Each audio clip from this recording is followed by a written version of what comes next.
Ambassador J. Peter Pham is a recognized global authority on Africa. In addition to being a non-executive director of AfriCell, he is a distinguished fellow of the Atlantic Council think tank, where prior to his recent government service, he had been director of the Africa Center and vice president for research and regional initiatives.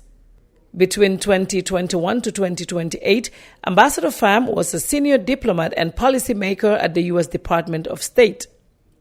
He served first as U.S. Special Envoy for the Great Lakes region, encompassing Democratic Republic of Congo, Angola, Uganda, Tanzania, Rwanda, Burundi, and Kenya, and then as U.S. Special Envoy for the Sahel with the personal rank of ambassador.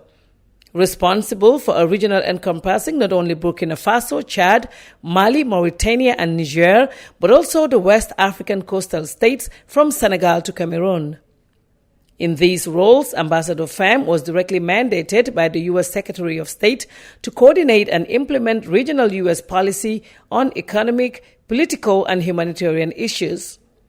He vows to help AfriCell capitalize on growth opportunities in Africa.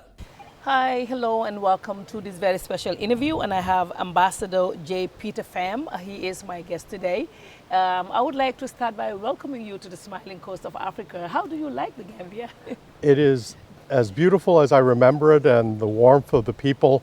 But also, I'm very impressed and delighted to see the progress since my last visit 2 decades ago. Wow. So what is the most memorable moment for you?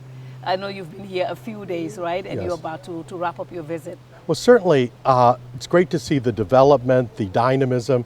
But I think the thing that most impresses me on this trip is just the sense of openness and tranquility among the people. I'll be quite honest, during my last trip here 2 decades ago, I found it very difficult to find people who would speak openly and freely with me. And I think we all know why. And Yes. it's very much, I think, a very positive development just to see how open people are with a total stranger. So I'm very delighted to see that. Okay. So you are now going to be in the board of directors for AfriCell. And the AfriCell story actually started here in the Gambia. That was in 2001 when they started their first commercial operations here. And you've been here and you met and interacted with the staff of AfriCell. And when you get inside AfriCell, what was the first impression? What do you think about the staff and how they're going about their work? Well, I think what really impresses me about AfriCell as a company, which is why I agreed to join the board of directors, is its commitment to Africa and to Africa's people, its commitment to investing in the communities in which it works, and promoting people from within. AfriCell's managing director here in Gambia is Gambian born and raised and very well connected person in this community, very much a part of this community. And I think that ethos of engaging Africa, investing in Africa, believing in Africa's better days are yet to come, very much complements my own great optimism and hope for this continent. Okay, so you are in the board of directors for AfriCell, and you are such a high-profile person. I read your bio, and I was very, very impressed. I must say, congratulations. What is it that you're bringing to AfriCell? Because AfriCell is big out there, and you're also a high-profile person. What do we expect to see you bring to AfriCell? Well, I think I'd like to bring two things. I like to think I bring my value-added proposition, if you will. One is AfriCell has been in Africa for 2 decades, as you highlighted, starting here in the Gambia. I've been coming to Africa and being engaged here for even longer. So long-standing relationships, appreciation for, belief in the future of this continent and her peoples. I bring that, and I also bring the connection to, AfriCell is an American-owned company. It's the first telecom company in Africa supported by the U.S. Development Finance Corporation.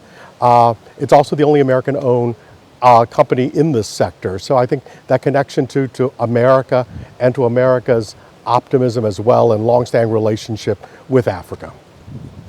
And you've also had very strong connections and ties to Africa, looking at your profile and everything that you've done for the continent. Why such an interest One would ask that Yeah. because you're not African in the first place. Well, although as a very dear friend of mine, Dr. Janetta Cole, longtime director of the National Museum of African Art, always says we are all Africans, and I take her in that spirit. But no, I had a long interest since childhood. It started with a fascination with wildlife and but it grew over the years. I've spent here studying, working as a diplomat, as a scholar, to a deep appreciation for the history, the culture, the diversity, and the extraordinary potential of this continent. Okay, so if you look at telecoms, it is said to be the only thriving industry during the pandemic, the COVID-19. A lot of businesses were closed, but people were home talking on the phone, FaceTime, and that kind of like kept people together because it was really a very difficult time when people couldn't go out. But looking at it too, some economies in Africa are really, suffering. So do you think with that, do you think telecoms will continue to thrive, or you think at some point it's going to affect it? No, I think certainly two different things, Fatu. First, with respect to the pandemic, its consequences, which have fallen disproportionately on the developing world. Certainly Africa needs support, it needs solidarity, all of that, it needs recovery from all that. But at the same time, Africa holds the keys and should benefit from holding the keys to the future economy of the world. We're moving as a society globally to a greener, more carbon neutral world. That's going to require a lot of natural resources that come from Africa. And Africa should benefit from that contribution to the world economy. As for the telecom sector, certainly it's done well, as you say, during the pandemic, keeping people close together. But it also has a role to play in knitting that closer world in the days to come. We're becoming a knowledge society.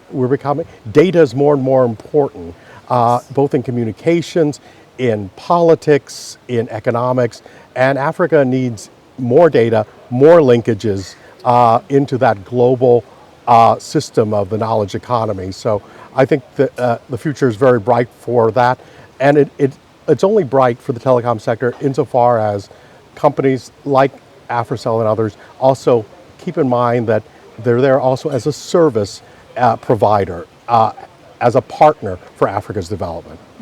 Well, you talked about the use of data in Africa, which is really growing really fast. And the continent is said to have about 1.3 billion people.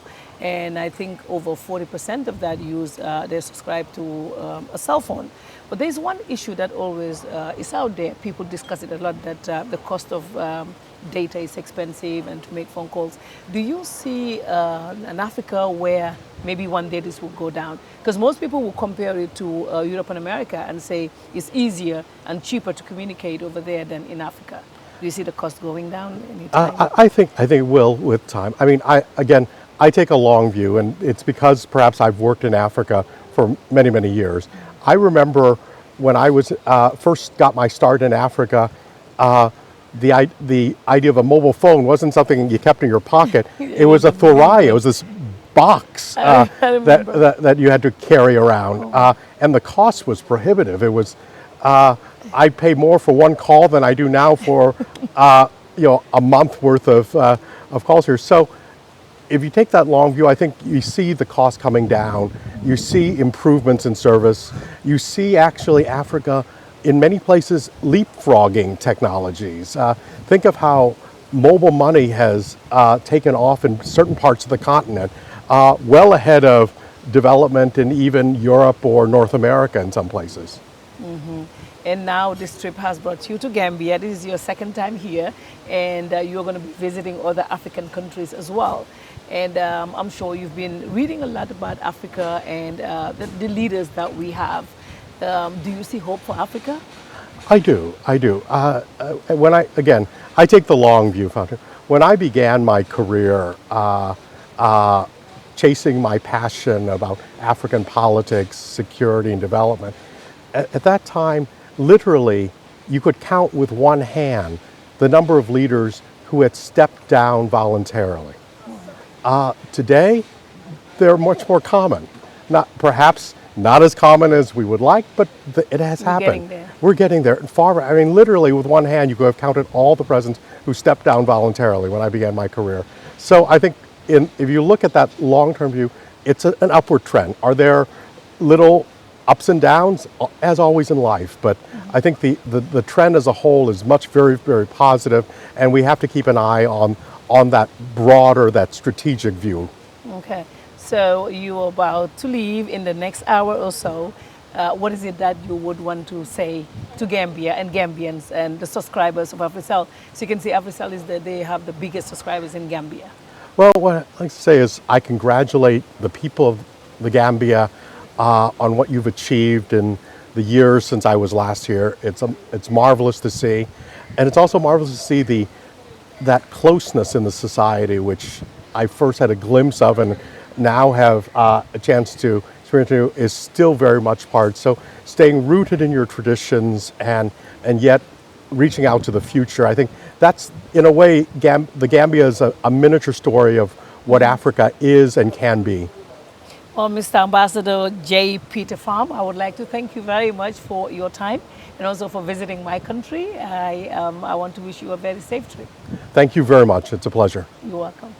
AfriCell, founded in 2001 by U.S. entrepreneur Ziad Dallul, is one of the fastest growing mobile telecommunication companies in Africa. The company has launched its first commercial operations in Gambia in 2001. AfriCell has over 12 million subscribers across Africa. Headquartered in London, AfriCell operates in 4 countries: Gambia, Sierra Leone, DRC, and Uganda. Operations in a 5th country, Angola, will be launched this year.